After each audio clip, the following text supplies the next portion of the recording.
Bienvenue dans le plus grand parc attractif de Guadeloupe à Sainte-Anne, Karukéraland.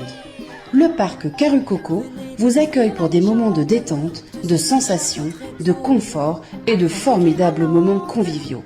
Le parc de Karucoco, impasse des Sapotilles, route de Delair à Sainte-Anne. Karukéraland, c'est aussi Karucoco Lodge, des appartements d'exception à proximité du parc. Piscine, jacuzzi, jardin privatif, des espaces accueillants avec une décoration hors du commun. Des moments de détente uniques en Guadeloupe. Réservez dès maintenant votre séjour sans plus attendre. Martinique Actualité. Votre journal toute image sur KMTLCL FM+, et Canal Antilles, sur les réseaux Free, Orange, Numéricable, Bouygues SFR en France et dans ces régions ultra-périphériques. Pour commencer, parlons de la qualité de l'air. L'air aujourd'hui est dégradé. Contre le mal de gorge, diluez du jus de citron dans un demi-verre d'eau tiède. Vous pouvez en boire tous les matins pour renforcer votre système immunitaire ou simplement faire quelques gargarismes avec ce mélange. C'est donc aujourd'hui, 31 août, que les écoles ont ouvert leurs portes, en tout cas pour les enseignants. Parmi les nouveautés observées cette année, on notera qu'à partir de mi-septembre, les élèves de CM1 et de 4e vont réaliser des tests pour mesurer leurs acquis scolaires. Des tests qui portent sur la maîtrise de la lecture, de l'écriture, du français et sur les mathématiques.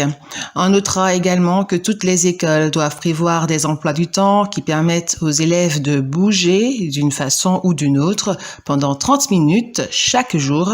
Il s'agit là de lutter contre le surpoids, voire l'obésité que l'on observe de plus en plus chez les adolescents. En Martinique, il y a 67 622 personnes scolarisées, c'est 1,7% de moins que l'an dernier. Dans les écoles, il y a 32 096 élèves, soit une baisse de 1,3%. Dans les collèges et les lycées, ils sont 34 344, soit une baisse de 2,2%. Il y a dans notre pays 6 000 enseignants. Dans le cadre de la rentrée scolaire 2022-2023, la rectrice de l'académie, Nathalie Mons, effectuera des visites au sein d'établissements du premier et second degré demain, jeudi 1er septembre. En présence du maire de Fort-de-France, Didier Laguerre, elle débutera sa matinée à l'école élémentaire Constant Eudaric à Dillon, puis se rendra au collège de Petit Manoir au Lamentin. À l'issue de ces visites, la rectrice tiendra une conférence de presse de rentrée à 11h au collège Petit Manoir du Lamentin. Les précautions qui doivent être prises dans les écoles seront cette année en fonction de la situation épidémique. 3 niveaux sont définis, niveau vert, niveau orange et niveau rouge. Pour l'instant, nous sommes au niveau vert. Les élèves sont accueillis physiquement dans les écoles. Ils n'ont pas à porter de masque. Les activités physiques et sportives sont autorisées sans aucune restriction. Pas de restriction non plus pour le brassage des élèves. Voici à partir du 1er septembre les nouveaux tarifs des carburants. Supercarburant sans plomb, 1,65 € le litre, soit moins 28 centimes. Gazoil routier, 1,67 € le litre, soit moins 20 centimes. La bouteille de gaz de 12,5 kg passe à 27,32 €, soit moins 10 centimes. Une entreprise française propose de transformer les sargasses en matériaux de construction en les mélangeant avec de l'argile. Les briques ainsi fabriquées contiendraient 65 à 85% de sargasses. En effet, une fois séchées, ces algues perdent leur odeur et leur membrane fixe la terre. Elles possèdent par ailleurs un pouvoir isolant, tant du chaud que du froid, supérieur à celui du béton. Ce projet, dont le nom est Terre d'algues, subit actuellement une batterie de tests dont les résultats obtenus jusqu'à présent paraissent encourageants. Les enseignants martiniquais qui ont réussi un concours national et qui ne veulent pas accepter leur nomination en France continuent leur mobilisation. Le gouvernement continue, lui, de résister, si on peut dire. Il est vrai que s'il cède, bien des enseignants en France pourraient réclamer le même traitement, pouvoir rester dans leur région d'origine après avoir réussi un concours national. Nous vous avons signalé que la Villa Saint-Cyr sera restaurée en partie grâce à la mission pour la sauvegarde du patrimoine en péril. Cette villa se trouve à la rue Victor Hugo, au centre de Fort-de-France donc. Pour l'instant, le Royaume-Uni reste, et de loin, le premier centre financier mondial. En 2020, les activités financières au sens large ont rapporté au pays 101,7 milliards de dollars d'excédent. Il est vrai que Londres s'appuie sur tout le réseau des anciennes colonies britanniques, devenues des paradis fiscaux qui lui ramènent de l'activité. Une partie des excellents résultats de la City provient donc de sa place dans les circuits mondiaux d'argent sale.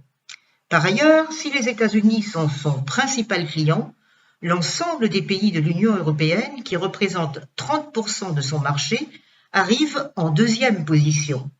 À terme, le Brexit met donc en danger la place du Royaume-Uni dans la finance mondiale. Mais il est vrai aussi que la guerre en Ukraine, les sanctions prises contre la Russie et les tensions croissantes entre les grandes puissances mondiales sont en train de rebattre les cartes. Comme chaque année, le MEDEF a organisé ses universités de Paris. À cette occasion, Jean-François Carenco a parlé des Outre-mer. Il a dit qu'ils étaient le rayonnement de la France, mais il a également dit qu'il faut y créer de la valeur. Les enseignants ont demandé au ministre de l'Éducation nationale, Pap Ndiaye, de décider que les 2 épreuves de spécialité du baccalauréat qui se déroulent en mars puissent avoir lieu plus tard, mais le ministre hésite parce que plus tard, il sera difficile d'inclure les notes obtenues dans Parcoursup, cette démarche que l'on doit faire pour accéder à l'enseignement supérieur. C'est depuis 1900 que l'on mesure les événements climatologiques en France. L'été de cette année, juin, juillet, août, a été le plus chaud mesuré depuis cette époque. Il se situe après celui de 2003. Le réchauffement climatique est bien là. En ce qui concerne le coronavirus en Martinique, le taux de positivité est 15,6%. Il est donc en diminution par rapport à la semaine précédente de 1,8%. Le taux d'incidence est également à la baisse avec 204 nouveaux cas, c'est moins 26%. 21 personnes sont hospitalisées au centre hospitalier Pierre Zobda-Kitzmann à cause du coronavirus, mais aucune n'est en soins critiques.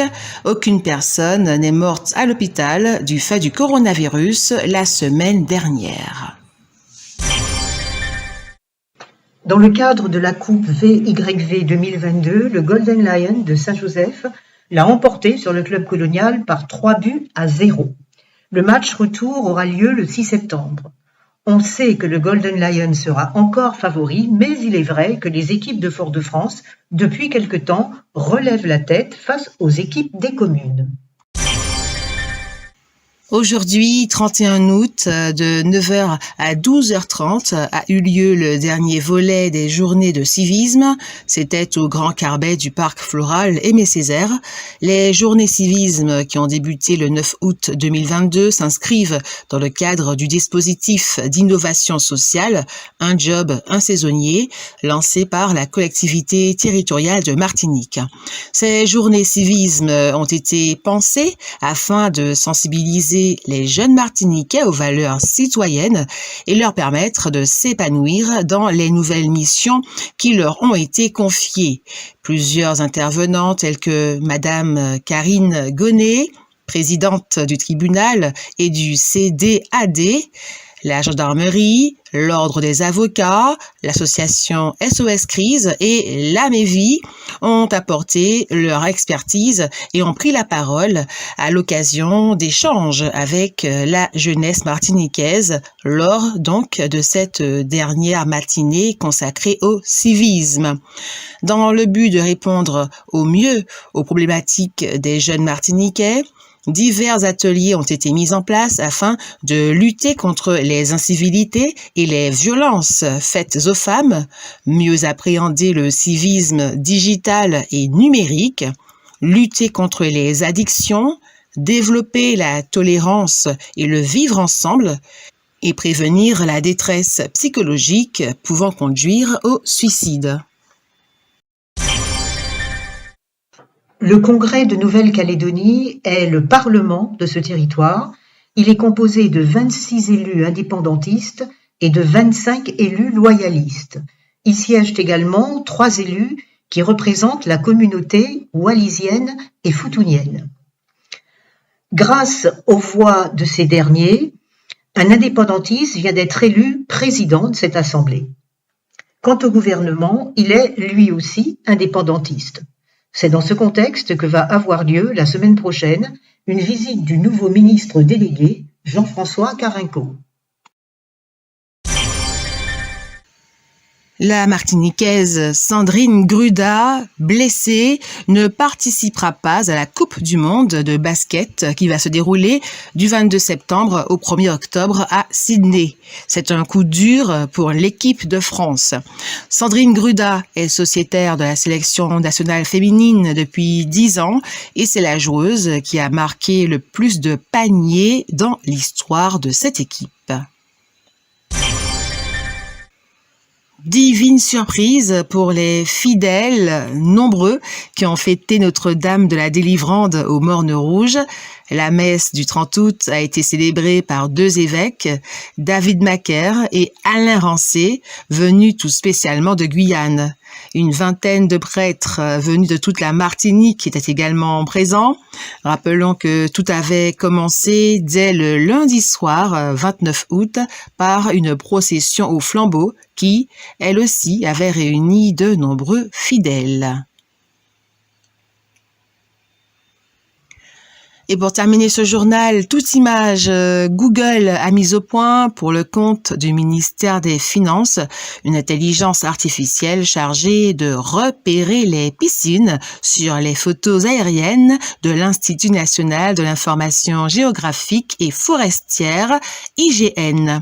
Concrètement, l'outil de géolocalisation couplé à des algorithmes développés spécialement permet de détecter des piscines et il s'agit ensuite de vérifier pour chaque particulier si elle a été déclarée au cadastre.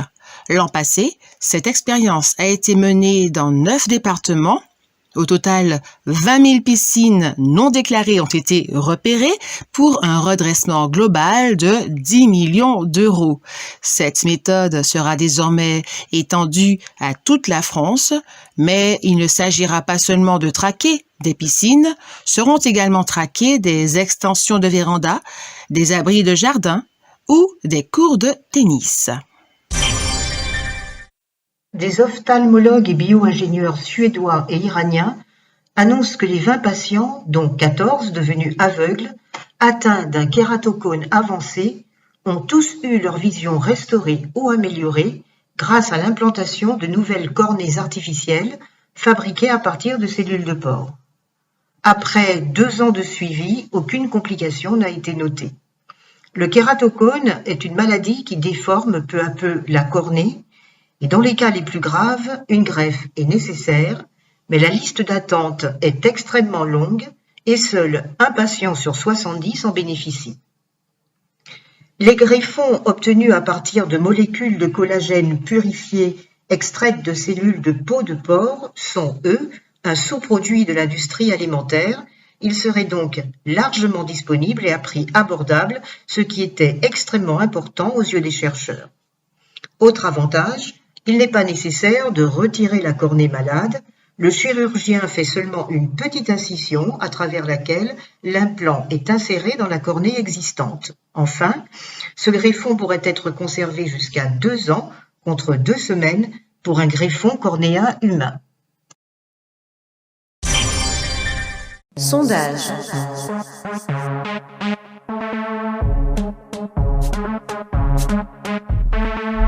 Sondage. Des enseignants ont réussi à un concours national. Peuvent-ils être nommés n'importe où en France ou doivent-ils être nommés obligatoirement en Martinique? La vie, c'est pas après le concours, c'est avant. Il y a des règles pour passer au concours. C'est une loi. Donc, avant de passer un concours, il faut qu'on se renseigne sur les conséquences, je vais dire, de ce concours. C'est un concours national avec des critères qui sont déjà définis. Donc, quand on passe au concours, c'est en connaissance de cause. Parce que on devrait leur laisser, d'ailleurs, on devrait leur laisser le choix. Parce qu'il y a des Martiniquais qui réussissent qui sont titularisés, ils ont passé un examen. Ils devraient pouvoir avoir le choix de partir ou de ne pas partir. Ceux qui ont des enfants devraient pouvoir rester. Ils sont mariés, ils ont des enfants en Martinique. Pourquoi leur demander de s'expatrier? Et puis des fois seuls. Le mari reste en Martinique, les enfants sont en Martinique et là, l'enseignant est obligé de partir pour se former. On dirait que nous ne sommes pas français. Nous sommes obligés de partir en France pour se former, pour avoir un stage en formation avant de pouvoir enseigner en Martinique. Et ce sont nos enfants, nos Martiniquais que les enfants ont en charge. Alors pourquoi les enseignants sont obligés de partir rencontrer les autres? Et pourquoi ils ne peuvent pas se former avec nos propres enfants? Mais je pense que ce serait beaucoup mieux de mettre les stagiaires. Enfin, on les appelle stagiaires. Je ne sais pas pourquoi stagiaires. Parce que des fois, ils ont déjà fait 10 ans en tant qu'un contrat à durée indéterminée ou déterminée ou je ne sais pas quoi. Après 10 ans, ils réussissent un examen. On leur dit qu'il faut partir, s'expatrier, aller en France. On dit qu'ils ne sont pas expatriés puisque nous sommes français. Français pour français, ils partent. Ils restent là-bas sans leur famille, sans leurs enfants, des fois sans le mari ou sans la femme. Et puis après, ils reviennent et ils ne savent pas quand est-ce qu'ils vont revenir. On leur dit 1 an, des fois ça peut durer 2 ans. Je pense qu'on devrait éviter ça et leur laisser le choix. Des enseignants ont réussi à un concours national. Peuvent-ils être nommés n'importe où en France ou doivent-ils être nommés obligatoirement en Martinique? Moi, je me dis, s'il y a de la place en Martinique pour enseigner, pourquoi sont-ils obligés de partir en France pour commencer leur activité? Ça dépend. Mais moi, j'aurais dit, je préfère qu'ils soient mutés en Martinique. Parce que là-bas, ils aiment bien garder les Antillais de l'autre côté et envoyer les Français chez nous. Et pourquoi? Je pense la même chose. Parce que, par exemple, quand on réussit un concours, ils aiment bien nous garder en échange pour, comment dire, comme si en fait on a un financement par l'État et du coup pour eux nous sommes forcément obligés de continuer parce qu'on leur doit quelque chose et tout, alors qu'on peut aussi bien revenir ici et continuer. En soi, il n'y a pas de dérangement, mais bon, l'État français est comme il est. C'est un concours national. Ils savaient très bien que le national veut dire ce que ça veut dire. Alors, moi, ça fait un moment que j'observe ça. C'est vrai que on ne va pas trouver de la place pour tout le monde. Mais en général, nous avons en Martinique de bons professeurs. Donc, ce n'est pas la peine qu'ils aillent là-bas. Et puis quoi? On va dire ça comme ça, perdre leur temps. Je vais prendre un exemple. Toutes les personnes qui vivent là-bas cherchent par les moyens de s'installer en Martinique. Donc, pourquoi ne pas leur donner l'occasion de rester chez eux? Sondage. Outremernews.fr, le site de l'actualité Outre-mer, 24 heures sur 24 et 7 jours sur 7. Retrouvez la chaîne Outremer News sur YouTube.